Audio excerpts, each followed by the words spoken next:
ఆదిలాబాద్లో ఉన్న regional coordinator Satyanarayana గారితో మాట్లాడదాం.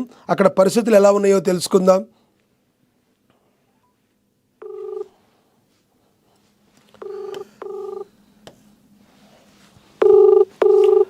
రెండేళ్ల ప్రజాపాలన విజయోత్సవ సంబరాలు, రైజింగ్ తెలంగాణ #1 లక్ష్యం. ఆ దిశగా రాష్ట్ర ప్రభుత్వం ముందడుగు.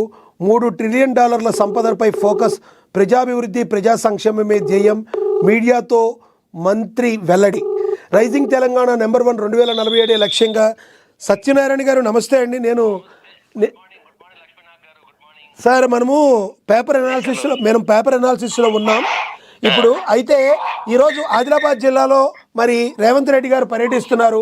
అక్కడ కార్యక్రమాలు ఏ రకంగా జరుగుతున్నాయి, కంది శ్రీనివాసరెడ్డి గారి నాయకత్వంలో ఎలా జరుగుతున్నాయి, మీరు చెప్తారా అక్కడ విషయాలు ఎలా ఉన్నాయో? తప్పకుండా అండి, చెప్పండి సార్ ప్లీజ్.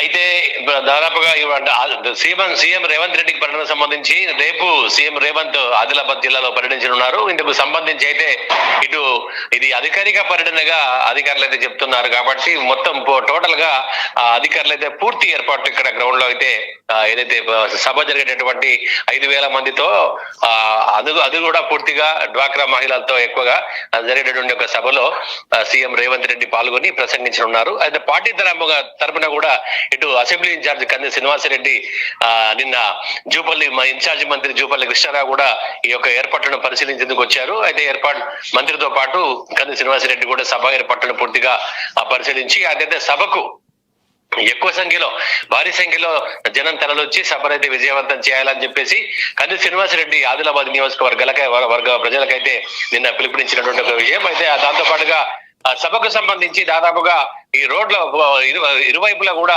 పెద్ద పెద్ద ఫ్లెక్సీలతో స్వాగత తోరణాలు కూడా కంది శ్రీనివాసరెడ్డి ఏర్పాటు చేశారు. దాదాపుగా ఏదైతే సీఎం వచ్చేటటువంటి ఒక ప్రదేశంలో మొత్తం టోటల్ గా ఫ్లెక్సీలతో పూర్తిగా నింపేశారు స్వాగత తోరణాలతో.